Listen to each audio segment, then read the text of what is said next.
You are listening to Craziest HOA Moments. She tried to find me for weather.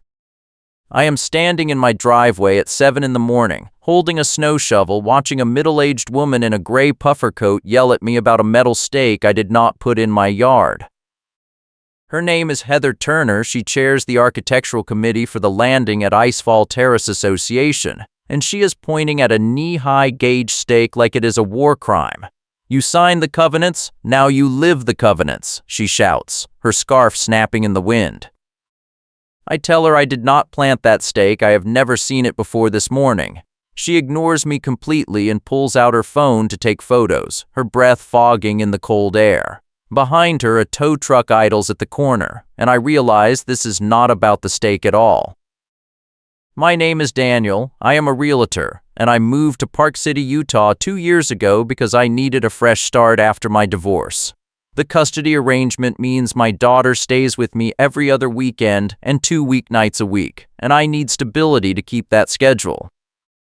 The landing at Icefall Terrace is supposed to be a quiet neighborhood where management keeps the roads plowed and the common areas clean. But the reality is that the board enables the loudest person in every argument, and right now, that person is Heather Turner.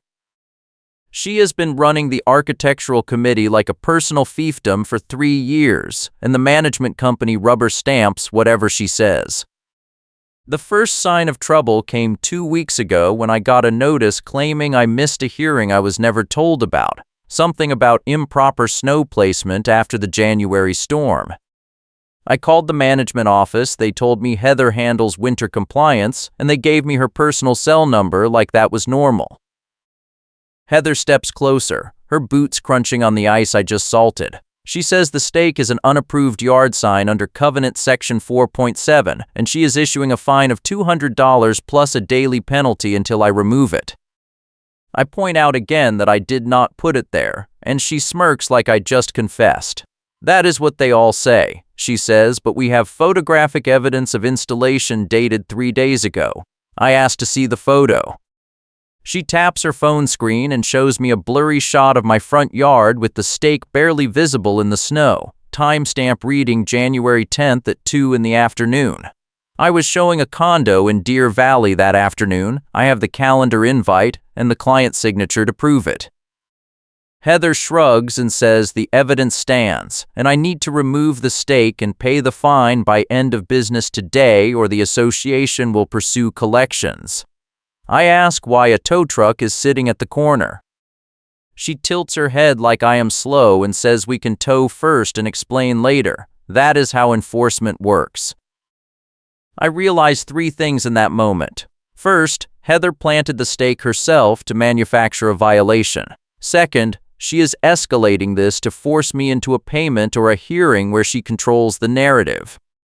Third, the tow truck is there to intimidate me, probably to make me miss my daughter's drop-off tonight if I have to deal with a towed car. I kept my hands open and my voice calm, because the real move was still ahead. I tell Heather I will file a formal dispute with the management company and request a proper hearing with notice. She laughs, a sharp bark that echoes off the snowbanks, and says the hearing already happened. I was marked absent, and the fine is final. I ask for the hearing minutes.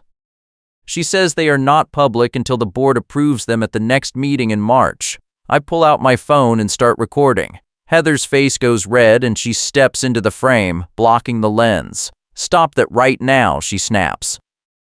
I keep recording and ask her to repeat the part about towing without notice. She spins around and walks back to her car, yelling over her shoulder that I have until 5 p.m. or the association will proceed with enforcement. I go inside and call the management company. The receptionist puts me on hold for 6 minutes, then transfers me to a voicemail. I leave a message explaining the situation, the fake hearing, the planted stake, and the tow threat, and I attach the video file to an email. Then I call my attorney, a guy named Marcus who handled my custody case. He listens to the whole story and tells me the hearing notice requirement is state law, not just an HOA courtesy, and if Heather skipped it, the fine is void. He also says the tow threat is illegal without a valid violation and proper posting, and if they actually tow my car, I can sue for wrongful repossession. He offers to write a demand letter for $500. I tell him to hold off, because I want to see what Heather does next. I have a furnace maintenance appointment at 2 p.m., and the technician will not come back for weeks if I miss it, so I need to clear this before then. At 10 a.m., I get a new email from the HOA management portal. It is a notice of lien for unpaid fines totaling $850, broken down as $200 for the yard sign, $300 for failure to attend the hearing, $200 for refusal to comply with removal order, and $150 labeled as winter enforcement surcharge. I read it twice. The winter enforcement surcharge is not in the covenants. I checked last night. The hearing fine is not valid without proper notice. The compliance fine is based on a removal order I received 30 minutes ago. I forward the email to Marcus with a note asking if this is legal. He replies in 2 minutes and says no, it is extortion dressed up as enforcement, and I should file a complaint with the state HOA ombudsman immediately. He also says to document everything, because Heather is building a paper trail that will collapse under scrutiny if I can prove she is acting in bad faith. I print the email and the video screenshots, then I walk outside to photograph the stake. It is a cheap aluminum rod with a flat top, the kind you buy at a hardware store for marking property lines or measuring snow depth. There is no branding, no weathering, and no frost buildup, which means it was installed recently. I measure the depth. It is pushed maybe 6 inches into the frozen ground, and there are boot prints around it that do not match mine. I photograph the prints, the stake, and the surrounding snow, then I pull the stake out and bag it. If Heather wants to claim I installed it, she is going to have to explain why there is no tool marks and why the prints do not match my boots. At noon, someone knocks on my door. I open it and find a guy in a neon vest holding a clipboard, no readable text visible. He says he is with the HOA's winter maintenance vendor and he needs to salt my front steps because the association received a report of unsafe ice accumulation. I tell him I salted this morning and the steps are fine. He shrugs and says he has a work order and he is required to complete it. I ask to see the work order. He flips the clipboard and shows me a form with checkboxes and a signature I do not recognize. I ask who requested it. He says the architectural committee chair, and he was told to document the condition before and after so the HOA can bill me if I damage the steps with improper salt. I realize this is the side complication. Heather is trying to manufacture another violation by forcing the vendor to do work I already did, then claiming I did it wrong. I tell the guy to hold on and I grab my phone to record. He backs up and says he does not want trouble. He is just following orders. I tell him I am not stopping him. I am documenting the steps are already clear and safe, and if the HOA wants to bill me, I want proof of what condition they found. He nods, takes a few photos of the steps with his own phone, and then spreads a token handful of salt that immediately melts into the slush I already cleared. He marks the clipboard and leaves. I send Marcus another email with the video and a note that Heather is now manufacturing evidence with vendor cooperation. At 1:30 p.m., I see Heather's gray puffer coat through my front window. She is walking up to my porch with a piece of paper in her hand. I open the door before she can knock. She looks startled, then annoyed. I have a final notice for you, she says, holding up the paper. I tell her I am recording. She hesitates, then slaps the paper against the doorframe and walks away without another word. I pick it up. It is a notice of emergency enforcement action, stating that due to my refusal to comply with multiple violations and my obstruction of HOA vendors, the association is escalating to immediate collections and will place a lien on my property if I do not pay $900 by end of business tomorrow. The notice also says my vehicle is now flagged for tow if parked in any common area or guest spot, and I am prohibited from using HOA amenities until all fines are resolved. I read the signature line. It is signed by Heather as architectural committee chair, countersigned by someone named Roger Chen as board treasurer, with a note that the board ratified the action in an emergency session this morning. I call Marcus immediately. He listens to the whole escalation and tells me the emergency session is illegal without proper notice to homeowners, and the lien threat is invalid without a judgment. He says I need to force the HOA into a real hearing with a real record, because right now Heather is operating in a procedural gray zone where she can claim board authority without actually following the rules. He offers to file an injunction to stop the lien and the tow, but it will cost $1,500 up front and take 2 weeks. I tell him I do not have 2 weeks, my daughter is coming Thursday and I need this resolved before then. He pauses and says the fastest path is to escalate directly to the management company's regional supervisor and threaten a lawsuit for harassment and procedural violations. He gives me a name, a woman named Lisa Kendall who oversees 6 HOAs in the Park City area, and he says she has a reputation for shutting down rogue board members when the liability gets too high. I call Lisa's office and leave a voicemail summarizing the timeline, the fake hearing, the planted stake, the vendor setup, and the illegal lien threat. I attach all the emails, photos, and videos to a follow-up message. Then I sit down and pull up the HOA budget records from the association portal. I have access because every homeowner does, but nobody actually reads them. I spend 2 hours going through line items for the past 18 months, and I find a pattern. The winter vendor charges are inconsistent, sometimes $300 a month, sometimes $1,800, with no correlation to actual snowfall or service calls. There are also multiple entries labeled compliance enforcement that do not match any violations I can find in the meeting minutes. I cross-reference the vendor name with the guy who salted my steps this morning. It is the same company. I screenshot everything and send it to Marcus with a note that Heather might be running a kickback scheme with the vendor, billing the HOA for fake work and pocketing the difference. At 4 p.m., Lisa Kendall calls me back. She is direct and no nonsense. She says she reviewed my complaint and the documentation, and she agrees the hearing notice was improper and the lien is premature. She also says the emergency session is not valid because the board bylaws require 72 hours notice for any session that imposes fines or liens. She is putting an immediate hold on all enforcement actions against me and scheduling a formal compliance hearing with proper notice for next week. She also says she is going to review the vendor invoices I flagged because the numbers do not match the service log she has on file. I thank her and ask if Heather knows about the hold. Lisa says not yet, but she will be notified within the hour, and she is not going to like it. I hang up and feel the first real relief in 2 days. At 6 p.m., my phone rings. It is a number I do not recognize. I answer and a man identifies himself as Roger Chen, the board treasurer. He says he heard I filed a complaint with the management company and he wants to resolve this amicably before it becomes a legal issue. I ask him if he actually countersigned the lien notice or if Heather forged his signature. He goes quiet for a long moment, then admits he signed it but he did not read the full notice. Heather told him it was a standard enforcement action. I ask if he attended the emergency session this morning. He says no, there was no session. Heather told him the board voted by email. I ask if he has the email chain.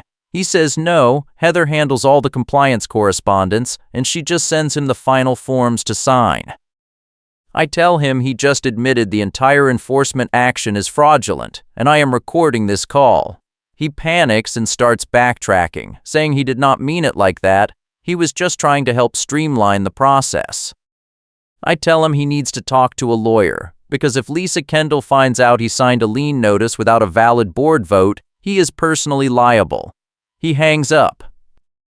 The next morning, I get an email from Lisa Kendall. She completed a preliminary audit of the winter vendor invoices and found multiple discrepancies, including charges for services on dates when no snow fell and no work orders were issued. She is suspending all vendor payments pending a full investigation, and she is requiring Heather to provide documentation for every compliance action she has taken in the past 6 months. She also says the formal hearing is scheduled for next Tuesday at 6 p.m. in the clubhouse, and I will receive proper written notice by certified mail. I forward the email to Marcus and tell him I want to go on offense now. He asks what I have in mind. I tell him I want to file a formal complaint against Heather for abuse of authority, fraud, and harassment, and I want to demand her removal from the architectural committee. He says he can draft it, but I need to be ready for Heather to fight back hard, because she is not the type to step down quietly. At 10 a.m., I get a knock on my door. I open it and find a process server holding an envelope. He hands it to me and leaves. I open it and find a complaint filed by the Landing at Icefall Terrace Association against me for defamation, harassment, and interference with HOA operations. The complaint claims I have made false accusations against Heather Turner, recorded her without consent, and disrupted vendor operations. It demands $5,000 in damages and a restraining order prohibiting me from contacting any board member or vendor. I call Marcus immediately. He reads through the complaint and starts laughing. He says it is a slap suit, a strategic lawsuit designed to intimidate me into dropping my complaint, and it has no legal merit, because everything I did is protected activity under HOA dispute laws. He says we can get it dismissed in one hearing, and we can countersue for legal fees. He also says this is proof Heather is panicking, because she just admitted in a court filing that she is being investigated. I spend the weekend gathering more evidence. I pull every email, every notice, every meeting minute I can find in the HOA portal. I also reach out to neighbors and ask if anyone else has been hit with bogus fines or weird vendor visits. 3 people respond. One guy says he got fined for leaving his trash can out 12 hours after collection, even though the covenants allow 24 hours. A woman says she got a notice for improper holiday lights in February, a full month after she took them down. Another neighbor says Heather tried to fine him for parking in a guest spot during a family visit, even though guest spots are supposed to be open to all residents. I ask if they have documentation. They all do. I compile everything into a single file and send it to Lisa Kendall with a note that this is not an isolated issue. This is a pattern of abuse that has been going on for months. On Monday, I get a call from someone I did not expect. His name is Kevin, and he used to work for the management company before he quit last year. He says he heard through a mutual friend that I am fighting Heather, and he wants to help. I ask why. He says he quit because Heather was running a scheme with the winter vendor where she would approve fake invoices and the vendor would kick back 20% in cash. He never had proof, but he saw her meet with the vendor owner twice in the clubhouse parking lot, and both times she walked away with an envelope. He says he reported it to his supervisor at the time, but the supervisor did nothing, and Kevin decided it was not worth the risk to push harder. I ask if he is willing to testify. He says yes, but only if I can guarantee the management company will not retaliate. I tell him Lisa Kendall is already investigating the vendor, and if he has information that confirms fraud, she will protect him as a whistleblower. He agrees to talk to her. Tuesday morning, I receive the certified mail notice for the hearing. It is scheduled for 6 p.m. in the clubhouse, and the agenda includes my dispute of the yard sign fine, the lien hold review, and a discussion of my formal complaint against Heather. The notice also says Heather will be present and she has the right to respond to any allegations. I call Marcus and ask if he can attend. He says yes, and he is bringing a paralegal to take notes. I also ask Kevin if he can come. He says he will be there. At 5:45 p.m. I arrive at the clubhouse. The parking lot is full, and I see at least a dozen neighbors standing outside in the cold, talking in low voices. I recognize a few of them from my evidence gathering. One woman, the one who got fined for the holiday lights, walks up and says she is here to support me, and she brought copies of her own notices to submit as evidence. I thank her and tell her to hold on to them until the hearing starts. Inside, the clubhouse meeting room is set up with a long table at the front and rows of folding chairs. Heather is already sitting at the table with Roger Chen and 2 other board members I do not recognize. Lisa Kendall is standing off to the side with a laptop and a stack of file folders. Marcus and his paralegal are sitting in the front row. Kevin is in the back, looking nervous. If you want to see how this hearing ends and whether Heather finally gets what is coming to her, hit that like button and subscribe so you do not miss the next part. The hearing starts at 6 p.m. sharp. Lisa Kendall opens by explaining the purpose of the meeting and the procedural rules. She says this is a formal compliance hearing under HOA bylaws, and all parties have the right to present evidence and testimony. She also says the board must vote on any enforcement action by majority, and the vote must be recorded in the minutes. Heather immediately interrupts and says this hearing is unnecessary because the violations are clear and the fines are already ratified. Lisa cuts her off and says the previous enforcement actions are under review due to procedural deficiencies, and this hearing will determine whether they were valid. Heather's face goes red and she mutters something under her breath. Roger Chen looks uncomfortable and avoids eye contact with everyone. Lisa asks me to present my case. I stand up and summarize the timeline, starting with the planted stake, the fake hearing, the vendor setup, the illegal lien threat, and the slap suit. I show the photos of the stake, the boot prints, the vendor work order, and the emails from Heather.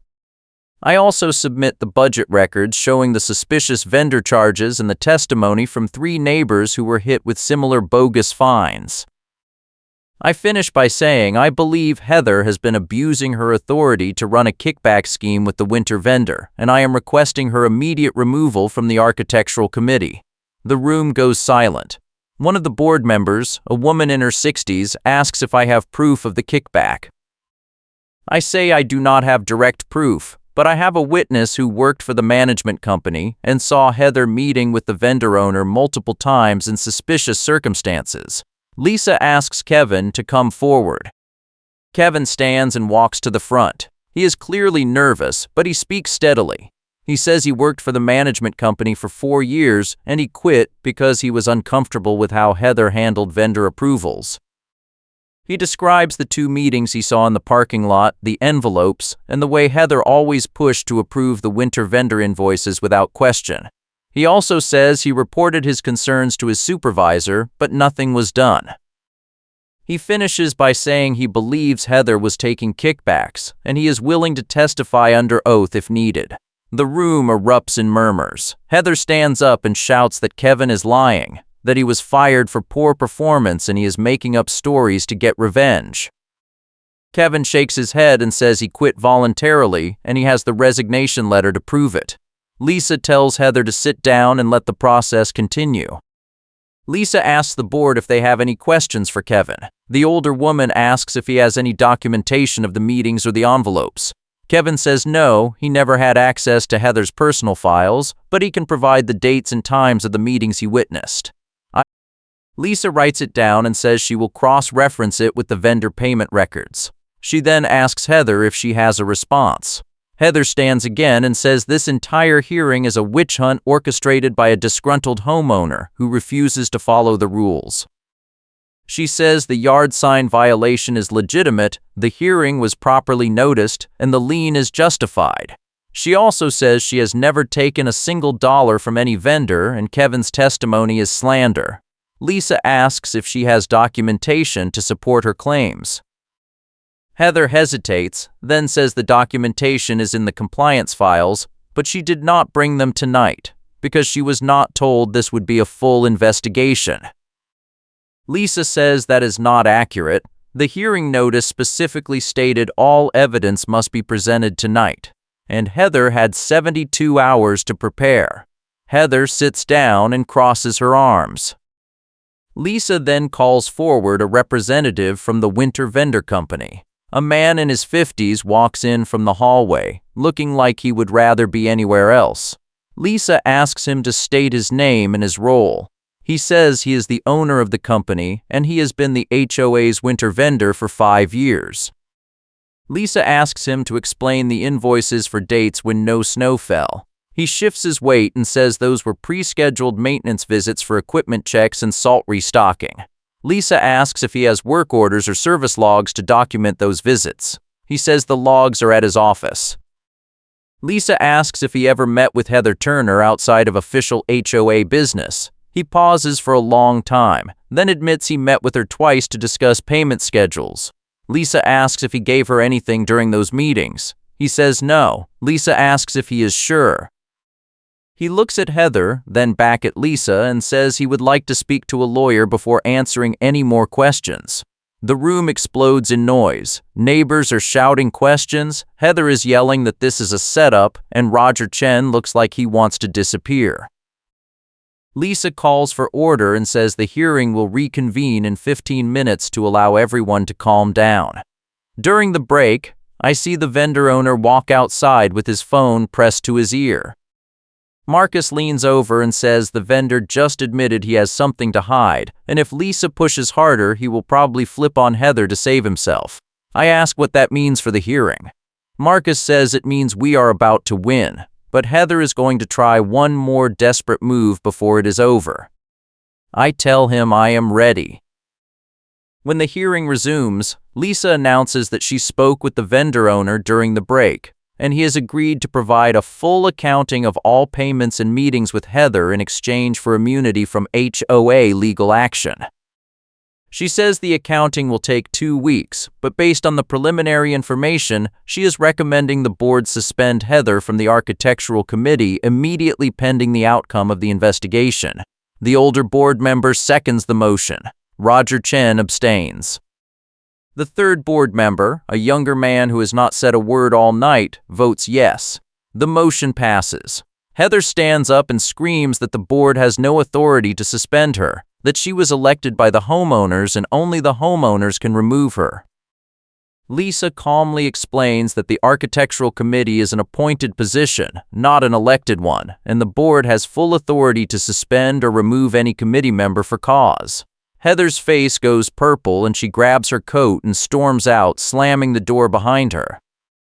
Lisa then addresses my original complaint. She says based on the evidence presented, the yard sign violation is invalid because I did not install the stake and there is no proof I did. The lien is void because the hearing notice was improper and the emergency session did not happen. All fines are rescinded and my account is cleared. She also says the HOA will reimburse me for any legal fees I incurred defending against the slap suit, up to $2,000. She finishes by saying the management company will conduct a full audit of the HOA's winter-vendor relationship and all compliance actions taken by Heather in the past year, and the results will be presented to the board and the homeowners at the next quarterly meeting. The room breaks into applause. Several neighbors come up to shake my hand and thank me for standing up to Heather. The woman who got fined for holiday lights says she is filing her own complaint tomorrow, and she knows at least 5 other people who will do the same. Marcus tells me we are not done yet. The trump card is still out there, and we need to make sure Heather cannot wiggle out of this when the audit finishes. I ask what he means. He says we need to get the HOA attorney on record refusing to represent Heather for her actions, because that will make it nearly impossible for her to claim she was acting in good faith. He says he already reached out to the attorney this afternoon and sent a summary of the evidence, and the attorney responded an hour ago. Marcus pulls up the email on his phone and shows me. The attorney writes that based on the information provided, he cannot continue to represent the architectural committee on any matter involving Heather Turner, because her actions appear to constitute fraud and abuse of process, and continuing representation would expose him to ethical violations. The attorney also says he is recommending the board terminate Heather immediately and hire independent counsel to investigate potential criminal liability. I tell Marcus that is the trump card. He nods and says it is time to deploy it. He walks over to Lisa Kendall and hands her a printed copy of the email. She reads it, her eyebrows rising higher with every line. She looks at me and says this changes everything. Because if the HOA attorney refuses to defend Heather, the board has no choice but to remove her completely and cooperate with any investigation. She says she will present the email to the board in executive session tonight, and she expects they will vote to terminate Heather from all HOA positions and refer the matter to the county prosecutor. I ask if Heather will face criminal charges. Lisa says that depends on what the audit finds, but if the vendor confirms he paid her kickbacks, she will absolutely face fraud charges. The next day, I get a call from Lisa Kendall. She says the board held an emergency executive session last night and voted unanimously to terminate Heather from all HOA positions, effective immediately. Heather was notified by certified mail this morning. Lisa also says the vendor owner came forward with bank records showing 3 payments totaling $8,000 to Heather over the past 18 months, disguised as consulting fees. The management company is turning the records over to the county prosecutor, and Heather will likely be charged with fraud and embezzlement within the week. Lisa finishes by saying the board is hiring a new management company to take over immediately, and the new company will freeze all winter enforcement actions until a full audit is complete and the covenants are reviewed for compliance with state law. She thanks me for forcing the issue, because without my complaint, Heather would have kept running the scheme indefinitely. 2 weeks later, I get a text from Kevin. He says Heather was arrested this morning and charged with felony fraud and embezzlement. The prosecutor is also investigating Roger Chen for aiding and abetting, because he signed off on multiple fake enforcement actions without doing any due diligence. Kevin says the word in the neighborhood is that Heather tried to spin the arrest as a political hit job by disgruntled homeowners, but nobody is buying it, especially after the bank records came out.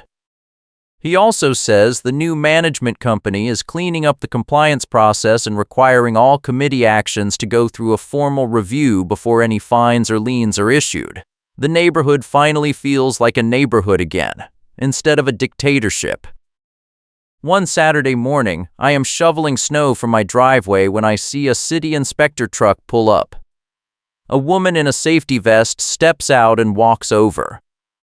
She says she is following up on a complaint about winter enforcement overreach in the HOA, and she needs to confirm what the HOA can and cannot enforce under city code. I tell her the whole story.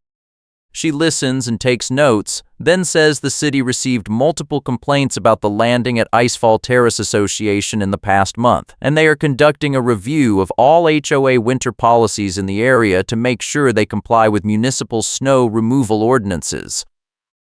She also says the city has no record of the HOA ever being granted authority to issue fines for snow placement or ice hazards, because those are city code violations that only the city can enforce. I ask what that means for the HOA.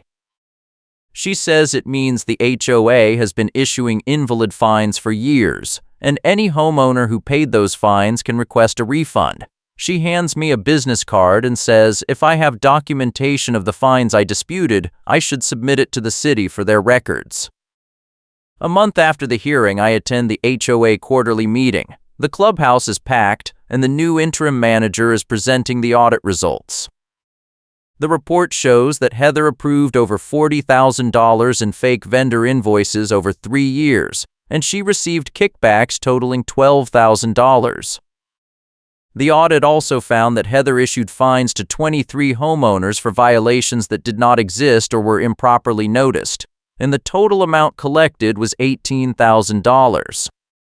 The new manager says the HOA is refunding every invalid fine with interest, and the board is voting tonight to amend the covenants to require independent review of all compliance actions before fines can be issued. The motion passes unanimously.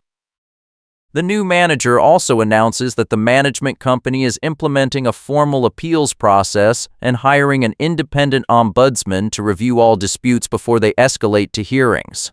Several homeowners stand and applaud. After the meeting, the older board member, the woman who voted to suspend Heather, walks over and thanks me. She says she has been on the board for 8 years, and she always suspected Heather was abusing her authority, but she never had proof and she did not want to cause drama. She says my complaint gave the board the cover they needed to finally act, and the neighborhood is better off because of it.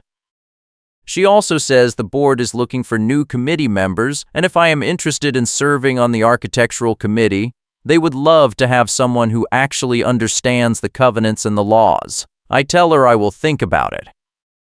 On Thursday, my daughter comes over for her regular visit. She asks why there were so many people at the house last week, and I explain in kid-friendly terms that there was a problem with the neighborhood rules and I had to help fix it. She asks if I won. I tell her yes. She gives me a high five and says I am like a superhero. I laugh and tell her I just knew when to keep my hands open and my voice calm, because the real move was still ahead. She does not get the reference, but she smiles anyway. A week later, I get a final email from Lisa Kendall. She says the management company audit is complete, the new company is fully transitioned, and all enforcement actions from Heather's tenure are permanently voided. She also says the board voted to adopt new bylaws requiring all committee chairs to complete annual compliance training and submit quarterly reports to an independent auditor. The Landing at Icefall Terrace Association is now one of the most transparent HOAs in the county, and it is all because I refused to back down when Heather tried to manufacture violations. Lisa finishes by saying Heather pleaded guilty to fraud last week and was sentenced to 2 years probation, 500 hours community service, and full restitution of the stolen funds. She is also banned from serving on any HOA board in the state for 10 years. You signed the covenants, now you live the covenants, Lisa writes, quoting Heather's favorite line. I guess she finally learned that lesson the hard way. I delete the email and lean back in my chair, looking out at the snow-covered yard where the fake gauge stake used to be. The driveway is clear, the steps are salted, and my car is parked exactly where it should be, no tow truck in sight. The furnace is running perfectly after the maintenance appointment I almost missed. My custody schedule is stable. The neighborhood is quiet. For the first time in months, I feel like I can breathe. Thanks for watching, and I will catch you in the next one.